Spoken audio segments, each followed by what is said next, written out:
দেখতে পাচ্ছি আমরা। কনভয়ের প্রথম গাড়ি বেরোলো এবং পাইলট কার, বিধাননগর পুলিশের পাইলট কার, এবং এর ঠিক পেছনেই অমিত শাহের কনভয়, এর ঠিক পেছনেই অমিত শাহ। এই মুহূর্তে সরাসরি দেখতে পাচ্ছি আমরা, ভিডিও জার্নালিস্ট শুভ্রাংশু ঘোষ সরাসরি দেখাচ্ছে বেরিয়ে আসছেন অমিত শাহ। অমিত শাহ বেরিয়ে এলেন ঠিক সকাল 11:10, কার্যত কলকাতা বিমানবন্দর থেকে বেরোচ্ছেন স্বরাষ্ট্রমন্ত্রী অমিত শাহ।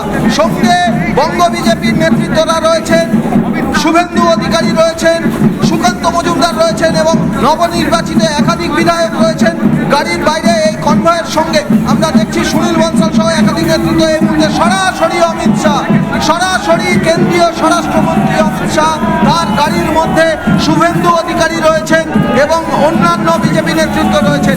এই বিমানবন্দরের পাশে যে জমায়েত হয়েছে বিজেপি সমর্থকদের, তিনি গাড়ি থেকে নামছেন অমিত শাহ। গাড়ি থেকে নেমে তিনি অভ্যর্থনা গ্রহণ করবেন।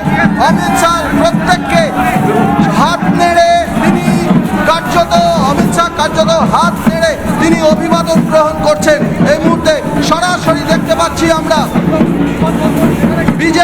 রাজ্য বিজেপি নেতৃত্ব, সেই রাজ্য বিজেপি নেতৃত্বের সঙ্গে তারা এই যে স্টেজ করা হয়েছিল, সেই স্টেজের পাশে এই মুহূর্তে যে জমায়েত হয়েছে, সেই জমায়েতের সঙ্গে বা সমর্থকদের সঙ্গে তিনি কথা বলার চেষ্টা করছেন এবং এই মুহূর্তে তিনি এই সমর্থকদের সঙ্গে হাত নেড়ে তিনি বেরিয়ে যাবেন। সরাসরি দেখাচ্ছি আমরা সেই চিত্র।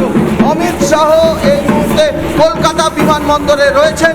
কলকাতা বিমানবন্দর থেকে বেরিয়ে এই বিমানবন্দর চত্বরে যে সমর্থকদের ভিড়, সেই সমর্থকদের সামনে সমর্থকদের সঙ্গে তিনি অভিবাদন গ্রহণ করছেন এবং এখান থেকেই সরাসরি তিনি বেরিয়ে যাবেন।